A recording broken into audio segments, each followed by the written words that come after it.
Ya, terima kasih Anda masih bersama kami di Hot Economy dan kembali kita lanjutkan dialog kita bersama Pak Honest dan juga Pak Yose. Pak Honest, tadi Anda mengatakan bahwa Bio Farma untuk 1 tahun bisa memproduksi 250 juta vaksin begitu untuk vaksin COVID-19. Nah, sejauh ini vaksin yang diproduksi itu apakah memang produksi dari bahan baku sendiri atau masih impor dari Sinovac untuk bahan bakunya? Untuk bahan bakunya kita masih impor dari Sinovac ya, karena memang ada yang kita lagi coba kembangkan, itu vaksin merah putih, itu pastinya masih butuh waktu, mungkin sekitar Q3 tahun depan baru kita bisa produksi. Untuk merah putih masih butuh waktu 2-3 tahun ke depan, masih cukup lama Pak? Ya, Q2 atau Q3 tahun depan kita bisa berproduksi. Q2 atau Q3. Progresnya sejauh ini sudah sampai mana Pak untuk vaksin merah putih Pak? Ya, progresnya sekarang kita lagi melakukan pengetesan terhadap bibit vaksinnya. Jadi kita ada kerjasama dengan lembaga Eijkman dan juga beberapa lembaga penelitian perguruan tinggi. Nah sekarang udah ada bibit vaksinnya lagi kita tes. Apakah nanti bibit vaksin itu secara industri dia bisa menghasilkan level tertentu untuk bisa diproduksi secara massal. Artinya sudah melalui tahap-tahap uji klinis begitu Pak? Belum. Jadi ini baru vaksinnya kita uji ekspresi untuk melihat dia menghasilkan antigen tertentu apa enggak. Nanti kalau sudah bagus, nanti baru kita lakukan preclinical trial terhadap mamalia. Kalau seandainya ini lancar, baru kita masuk nanti untuk uji klinis tahap 1, tahap 2, dan tahap 3. Jadi ini masih baru tahap awal, masih di tahap pengembangan si vaksinnya. Oke, keterlibatan pihak swasta dalam negeri sendiri seperti apa Pak untuk pengembangan vaksin merah putih ini?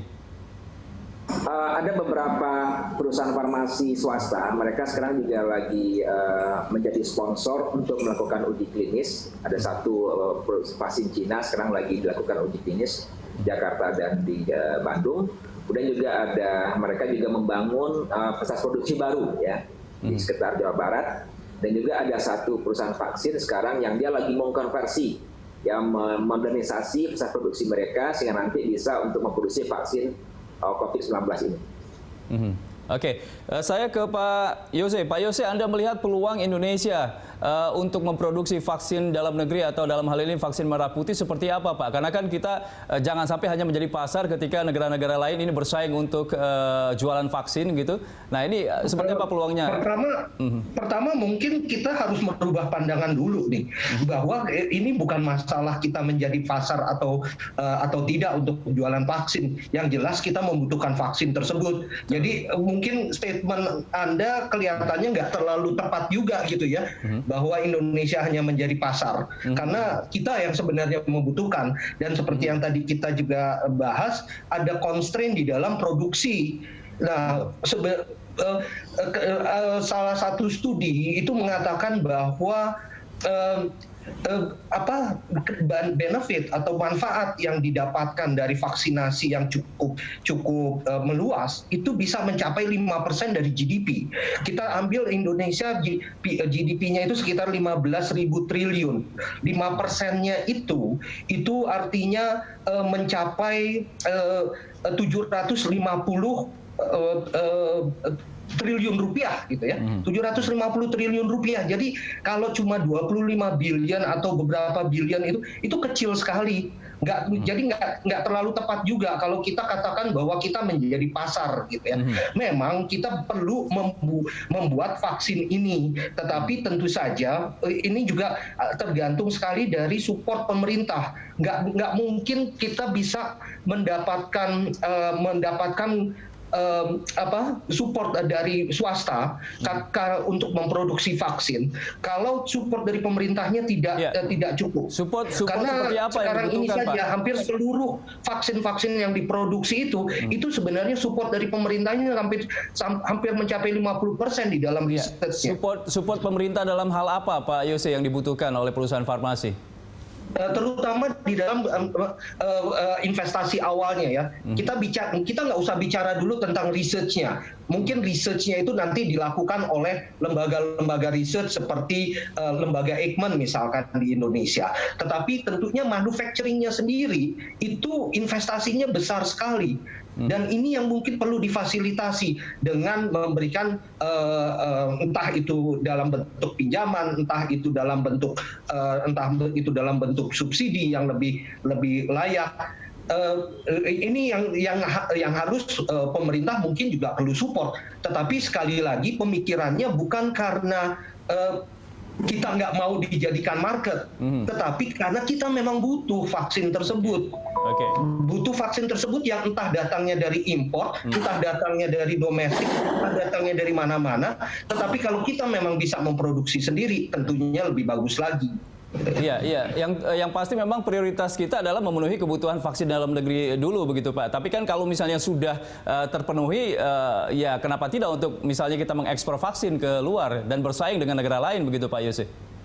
Oh ya, tentu saja. Cuma memang sekali lagi kita di sini kan kita bisa lihat bahwa fasilitas untuk manufacture-nya saja kita masih kekurangan gitu loh. Jangankan untuk mengekspor. Dan seperti yang tadi Pak Hones juga sudah katakan bahwa masih setengah mungkin di tingkatan dunia. Setengah itu artinya dalam waktu setahun ya, bukan setengah dalam waktu sebulan kemudian bisa dipenuhi gitulah. Oke, baik. Pak Hones sendiri melihat support dari pemerintah untuk pengembangan vaksin ini seperti apa, Pak? Apakah juga sudah ada nih pihak investor yang ingin menanamkan modalnya untuk manufacturing vaksin ini, Pak? Ya, pandemi ini pembelajaran ya bagi kita ya. Memang ketahanan kesehatan kita itu memang rapuh. Sehingga memang kita perlu memperbaiki pola investasi, terutama untuk produk yang biotech seperti vaksin ini. Dan menurut saya sih dalam setahun belakang ini cukup banyak ya penawaran-penawaran untuk melakukan investasi di Indonesia. Ada satu sekarang dari Cina juga ada lagi invest, dia lagi membangun kerjasama dengan satu lokal farmasi di Indonesia membangun fasilitas. Dan juga ada beberapa lagi yang bisa dengar-dengar ya kabarnya mereka juga sudah melakukan semacam joint operation untuk bisa mengembangkan fasilitas produksi vaksin di Indonesia. Jadi menurut saya sih kalau dari si pemerintah sendiri juga ada cukup bagus ya tahun ini. Sebagai contoh, vaksin merah putih itu semua pengembangan itu difasilitasi oleh pemerintah. Kami juga di Bio Farma untuk pengembangan kapasitas produksi dan juga untuk penguasaan teknologi baru, kita juga mendapatkan PMN dari pemerintah yang kami terima dari akhir tahun 2020 kemarin. Jadi menurut saya sih ada suatu kebijakan baru berdasarkan pengalaman kita di pandemi ini, bahwa kedepannya memang ketahanan kesehatan memang perlu dipikirkan sebagai hal yang serius, akan menjadi satu program strategis nasional. Sehingga saya pikir pemerintah memang sudah menyiapkan beberapa program ya untuk bisa memperbaiki kondisi seperti ini. Oke, baik Pak Hones dan juga Pak Yose, kita akan lanjutkan lagi dialog kita ke segmen berikutnya, tapi kita break dulu. Pemirsa, mulai 2 November 2022, Berita 1 News Channel dan seluruh TV di Indonesia akan bermigrasi ke siaran TV digital. Saat ini siaran TV berlangsung secara simulcast atau siaran melalui frekuensi analog dan digital. Agar Anda bisa menerima siaran Berita 1 TV, gunakan TV digital atau beli set-top box untuk menerima siaran TV digital. Dengan siaran TV digital, gambar akan lebih bersih, jernih, dan canggih. Pemirsa, dialog Hot Ekonomi akan kembali usai jeda. Tetaplah bersama kami.